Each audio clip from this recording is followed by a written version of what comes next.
Karin, how are you?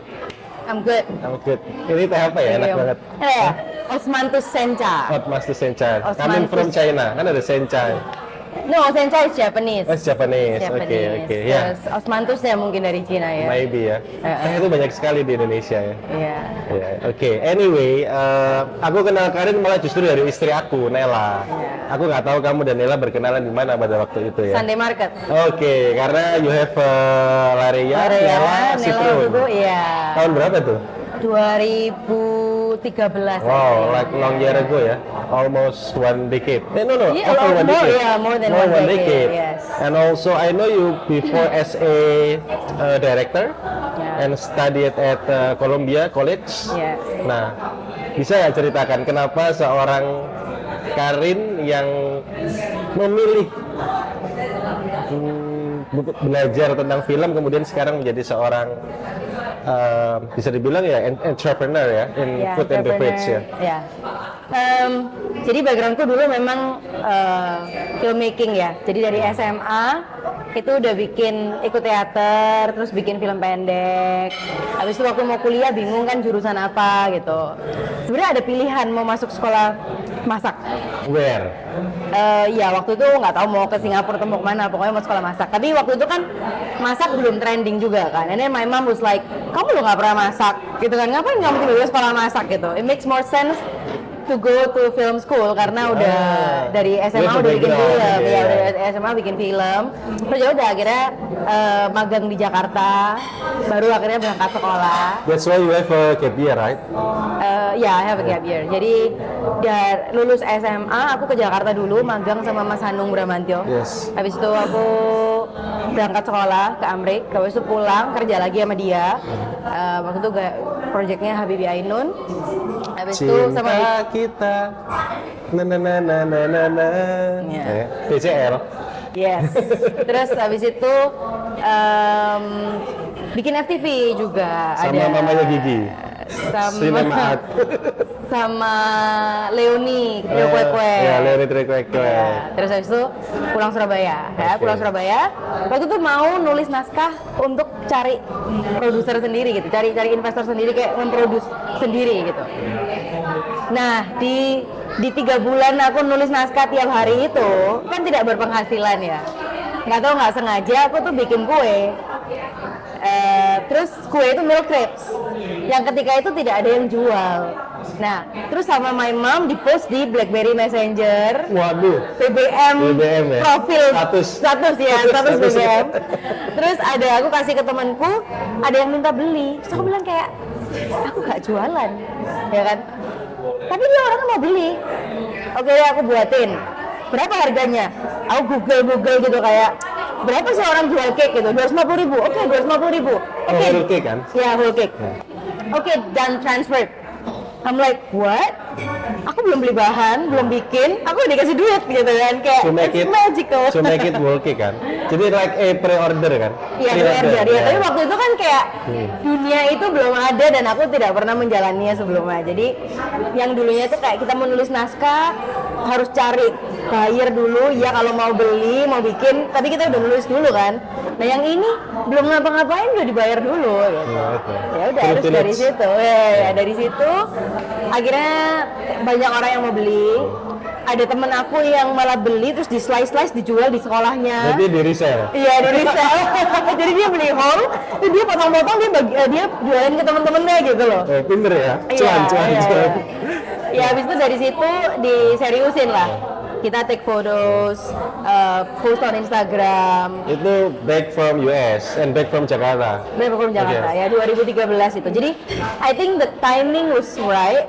Karena saat itu orang sedang berpindah dari BlackBerry Messenger ke smartphones.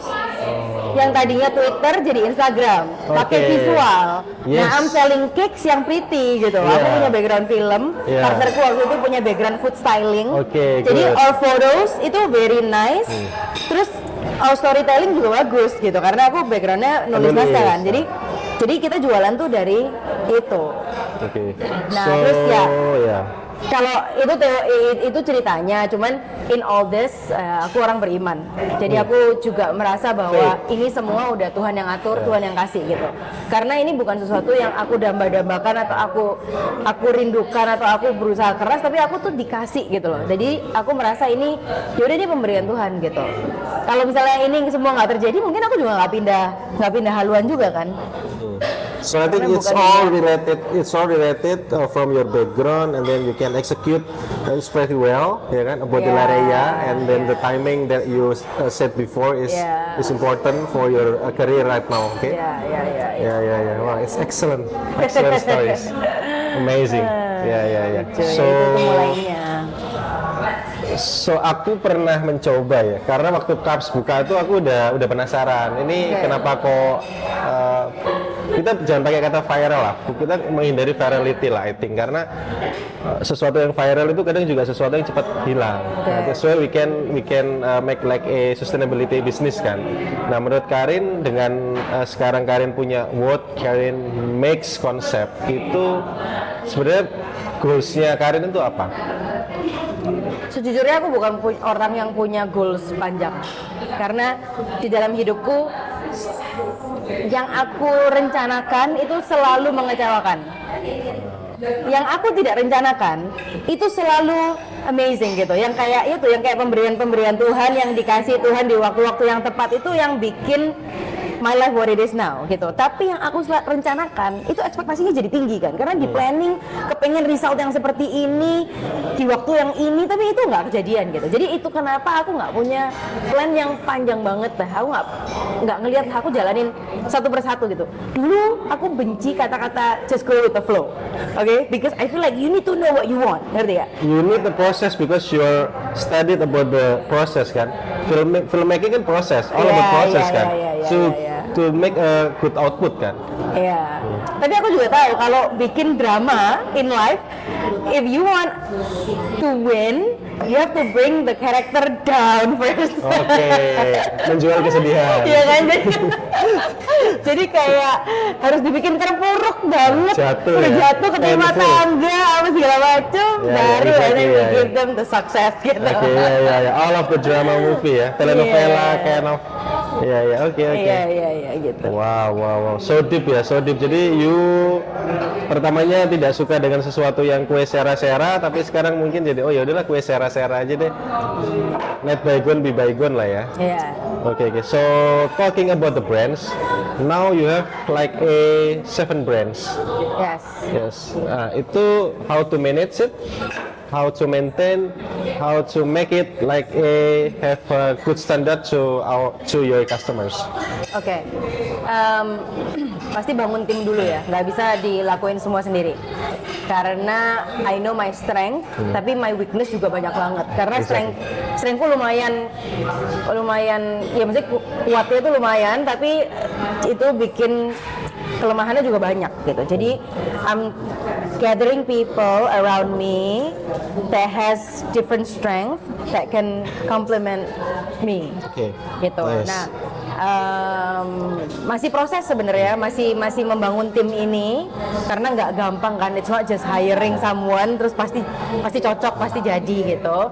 Tapi ya pelan-pelan gitu. Tapi kalau nggak ada orang-orang ini juga, aku nggak mungkin bisa punya 7 tiba-tiba. Dan lumayan cepet kan. You have a teamwork. So 7 brands itu berapa lama? You build 7 brands yang terakhir ini itu 2,5 tahun lah. Wow, 2,5 tahun 7 brands. It's short time. Iya. Tapi karena udah jatuh bangun dari dulu. Sudah pernah merasakan green and jadi terus orang-orangnya juga banyak yang dari old brands, yang Larea dulu kan udah tutup tuh. Larea tutup, Padre tutup. Sorry? Padre Bakery di Galaxy Mall waktu itu juga tutup. Jadi udah buka tutup. Orang-orang yang udah ikut aku dari 2015, ada yang 2014, itu aku masih keep juga. Kayak orang-orang yang cocok, yang kita emang kerja cocok, yang loyal, yang aku udah tahu skill setnya apa, yang kita udah training dari dulu, itu masih bareng sampai sekarang. So you keep your loyal team. Yes. Yeah, it's a good idea ya. Dan kita udah kenal kan satu sama lain, jadi kerjanya Know udah each other, ngerti kan? gitu. Yeah, Iya, yeah. udah kenal each other, udah tahu kayak oh dia bisa apa aja. Jadi the next time aku punya project, aku tinggal panggil dia, oke, let's make this gitu. Terus nanti the team will make it work. Okay. Is there any culture that you bring from US to Surabaya Any culture ya. that makes you work better Oke, here? I think I know. Yeah. I have an open recipe policy. Ya bukan policy lah, intinya our recipe is open.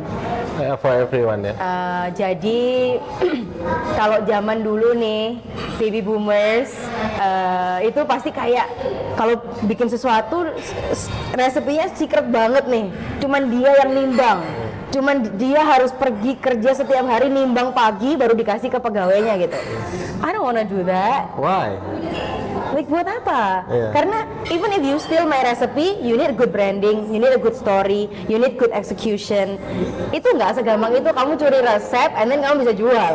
Ngerti gak? Sekarang zamannya udah berbeda. You need marketing, you need the face, you need banyak hal. It's not just recipe gitu.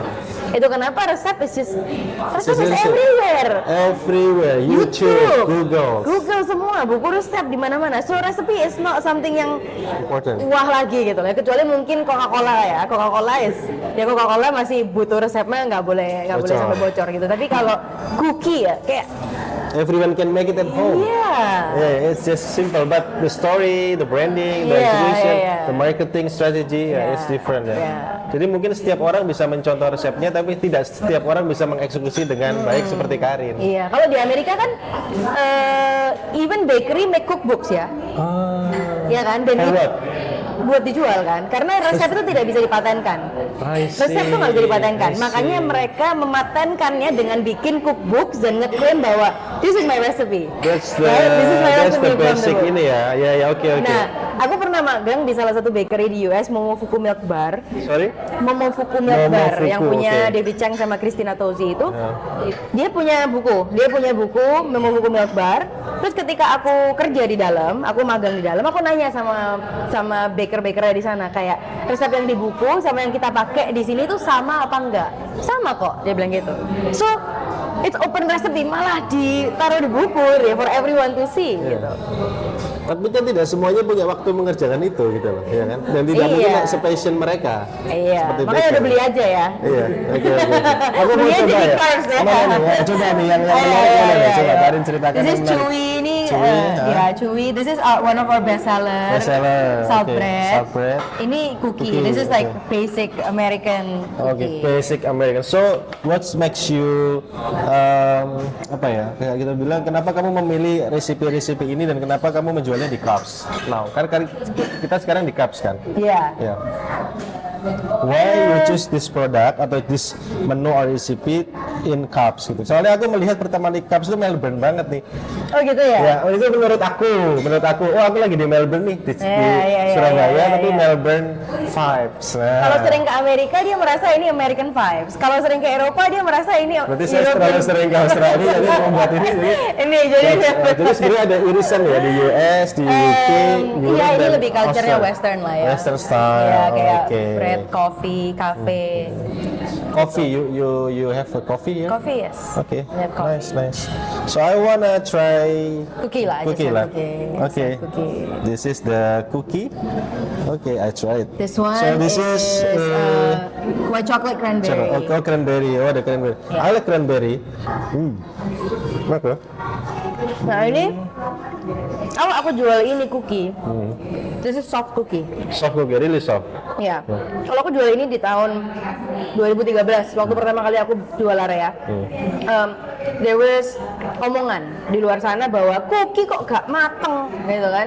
Ini masih mentah dalamnya, belum crunchy. Karena ketika itu, I think the culture, Western culture belum sekental sekarang. Jadi mereka nggak ngerti bahwa soft baked cookie itu ya memang half baked ya, supaya dalamnya Ini masih half baked. ini half baked. Jadi masih soft gitu loh. Yang dia tahu tuh cookie itu harus crunchy, gitu, harus crispy. Ya, nah ini timing lah, timing juga. Ya, Sekarang orang ke Bali juga kan carinya croissant for breakfast, right? Croissant for breakfast di brand yang depannya F. Ada banyak lah. Banyak lah. Ada banyak. Yang B juga banyak. Iya. Ya, jangan sebut brand karena ini brandnya Ibu Karin. Nah, gitu loh. Nah. Nah. Tapi sebenarnya ya kalau Karin kan 4 tahun ya di US ya. Iya. 4 tahun di US tuh breakfastnya ya selalu US minded atau punya style sendiri, masak di rumah gitu. Iya kan anak kuliahan ya nggak punya duit lah. Masak sendiri. Western atau telur. Asian? Western. Indomie. Yang gampang-gampang. Instan. Indomie yes, aku bikinin roommateku Indomie. Terus Kayak, gimana aku responnya? coba gitu, ya suka lah. Oh iya, karena dibikinnya kita yang bikin ininya ya, iya. yang bikin resepnya. Padahal itu cuma Indomie. Iya, Indomie iya. itu enak banget ya. Terus enggak, yang mereka niru aku adalah ada kecap manis di apartemen kan. Jadi mereka kalau makan telur Ceplok. sunny side up itu Sunny side dia up. ikut dikasih kecap manis. Jadi dia membawa ini ya, kebudayaan ya, isi kebudayaan. Kecap. Oke, ya. Nah, dari 7 brands itu, brands apa yang menurut Karin yang proses from the scratch sampai sekarang yang terlama dan mungkin memakan banyak tenaga dan pikiran? Kan, Oke, Carbs ini kalau dibilang memang launching brandnya itu last year ya 2023. 23. Tapi ini tuh aku bisa membuat ini tuh karena Larea itu tadi 2013 karena itu cake kan. 10 tahun ya Iya, kamu udah ya? 10 tahun. Jadi cake, baked goods, I understand kayak tepung itu fungsinya apa, gula itu fungsinya apa, butter fungsinya apa, baking powder apa. Itu aku akumulasi knowledge-nya itu udah dari 2013. Karena kan nggak sekolah pastry kan. Di Melbourne biasanya ya. Jadi kan otodidak. Jadi terus pernah punya kafe kan, Larea kan. Jadi hot kitchen-nya juga ngerti. Oh, kesalahan apa yang dulu aku lakukan, aku tidak menstandarkan resepi. Semuanya udah uur-uur, anak-anak uur garam gini, nggak ditimbang, nggak apa. Itu kan pembelajarannya udah dari zaman jatuh bangunnya Larea itu. Jadi ketika aku bikin ini, I even wrote it in one of our first posts. This is like I wanna make right what I've done wrong with my previous brand gitu. Jadi Carbs ini ketika dia jadi dan produknya enak-enak, ya banyak yang bilang nih, orang lain yang bilang ya kayak nggak ada yang fail gitu. Ya sebenarnya itu karena udah failnya udah yang lalu gitu. People kan nggak melihat prosesnya Karin jatuhnya. People kan lihat proses Karin seperti ini sekarang kan. Iya, ya semoga itu yang dilihat juga ya, nggak usah lihat jatuhnya juga gitu. So after I try Carbs like early this year, itu aku coba karena aku suka makan po juga. Jadi waktu aku makan po yang biasanya aku pesen ada salah satu po lumayan enak di Solo karena aku tinggal di Solo. Di Jawa Tengah itu ya aku suka makan po. Aku belum pernah ke Vietnam sejujurnya, tapi standar rasa po yang enak itu kan setiap orang berbeda-beda ya. Dan mungkin ada beberapa chain po yang ada di Jakarta dan Surabaya, ada brand po yang buka di Surabaya dari Jakarta dan sebagainya. Aku nyoba Bin Bin itu, yang Bin Bin itu kan juga unik tuh. Tadi kita discuss tentang nama-nama ya. Nah, aku juga makan po di sini ya ternyata juga enak gitu loh. Menurut rasa, menurut visual how to deliver itu kan juga penting menurut aku. Nah, thank you. Bin Bin ini apa sih yang mendasari Karin membuat makanan Vietnam? Kan sudah ada Western, kok tiba-tiba memilih Vietnam? Awalnya tuh aku butuh kantor. Awalnya sih nggak jelas nih, bukan nggak jelas ya. Awalnya jelas tapi kok hasilnya jadi bisnis gitu loh. Awalnya tuh aku butuh kantor, terus aku kayak I'm gonna rent ruko ya kan. Nah tapi kan sayang ya kalau lantai satunya dibiarin nganggur gitu kan. Terus I have a small space gitu kan, satu ruko bawah gitu kan. Mau dibikin resto apa ya? Restonya nggak perlu yang rame banget, soalnya tempatnya tuh kecil gitu. Oke lah, resto Vietnam kan kita suka makan Vietnam. Every time we go to the mall we always eat that pho ya, because soalnya kita suka pho banget gitu kan. Karena grew up in the US kan banyak Vietnamese resto. Jadi itu our comfort food lah. Jadi bukan kalau banyak orang nggak expose to Vietnamese culture, tapi buat aku pho itu my comfort food. Ya udah harus gimana bilangnya? Pho. Yeah.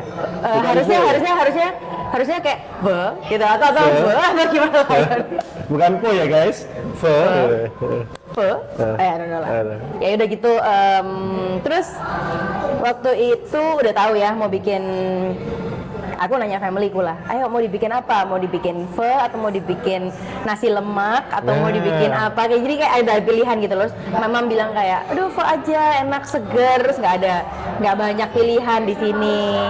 Kalau Malaysian, Singaporean udah banyak kan. Peranakan ya? Iya, Food peranakan gitu kan udah banyak. Oke, udah. Aku bikin first, aku jalan-jalan ke Vietnam. Yes, I saw you ya. Iya. Through Instagram Di Instagram ya. Ya, jadi aku sengaja waktu itu jalan-jalan ke Vietnam mau tahu ya udahlah kita biar afdol aja gitu. Pernah makan yang asli di sono itu gimana sih rasanya gitu. Ya udah ternyata di sana menyenangkan sih, banget. Vietnam, Northern Vietnam, Southern Vietnam punya different pho, rasanya beda. Different recipe, Different taste.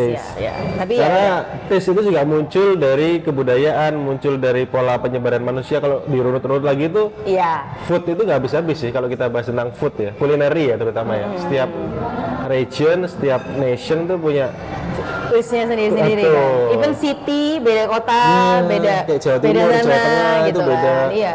Aku tinggal di Jawa Tengah tuh kan lumayan lama ya di Jawa Tengah tuh sejak usia mungkin 15-16 tuh aku udah di Jawa Tengah kan. Terus aku uni juga di Yogyakarta. Jadi aku tuh bisa Suka makan manis. taste-nya akhirnya terbawa karena aku sejak remaja di Surakarta, terus kemudian uni di Jogja itu kan like you know lah, gudeg, terus itu manis, bakpia juga kan manis pakai gula merah tapi kan manisnya kan. Terus apalagi makanan Jogja itu kalau pedes-pedesnya itu ada kayak oseng mercon atau lele mangut, itu tetap ada pedesnya. Cuman ya itu tadi, kamu benar sih, kamu harus merasakan ke Vietnam untuk tahu, oh ini this is the original recipe-nya, this is the original experience, you have to be experienced untuk membuat experience orang bisa menikmati bin-bin kamu kan. Ya semua di-adjust juga sih tapi ya kira-kira apa yang bisa dikompromi, apa yang nggak dikompromi, terus yang cocok sama lidah kita yang seperti apa. Gitu. So this is the 25 minutes. So I think what makes Karen ya, intinya what makes Karen. Jadi itu jadi pertanyaan. Oh sorry, what makes Karen? What Karen makes bla bla bla. Jadi kamu akan membuat berapa brand lagi nih? I don't know, selama I'm still young, right? Yeah, you're still young lah. Jadi ya nanti kedepannya ini ada project-project. Ada project beberapa lah. Wow, nice. Kita bisa di-invite ya. Iya. Okay, so I think the last questions, do you have any like a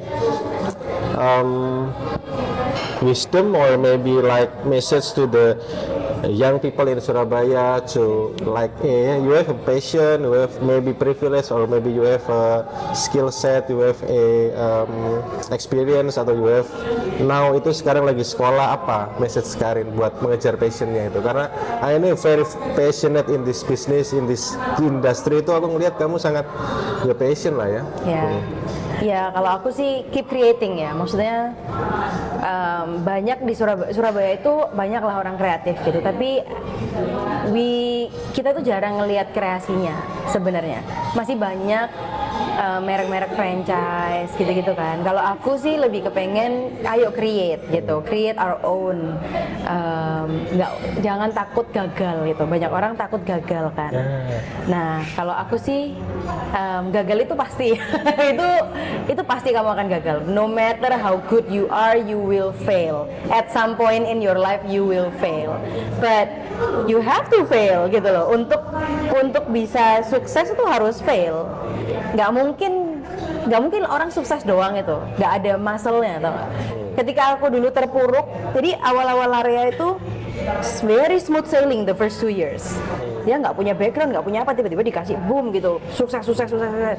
Setelah itu reality hits, ada namanya fixed cost, ada harus mikirin accounting, mikirin orang, mikirin rental, mikirin apa segala macam. Terus salesnya ternyata hidup itu nggak selalu pelangi gitu kan. Di situ iya kan ada badai gitu. Terus di situ aku merasa gila, ternyata my success paralyzed me karena I never built muscle. Ngerti? I was weak Yeah. I was given a success right away. Yeah. Itu kenapa failure itu harus, karena failure itu yang bikin kita itu More strength. iya kuat. Yeah. Nah setelah itu dikasih sukses, easy, tau nggak? Nah tapi setelah sukses pun, orang sukses pun bukan berarti nggak mungkin gagal lagi gitu kan. Ya kalau ada kegagalan atau kesalahan segala macam, ya at that time udah biasa gitu kan, udah biasa lah. We can do this gitu. So, Jadi berkreasilah, jangan takut gagal. Gagal itu temanmu. Selalu ada pembelajaran di kegagalan. And just do your best. do the best and maybe have a faith ya. Ya. Karena berkat at the end, berkat datangnya dari Tuhan, bukan dari tangan kita. Wow. Thank you Karin. Nice to see you today. Sarangi. Enggak, ini kamu sarangi. Ini cuan. Apa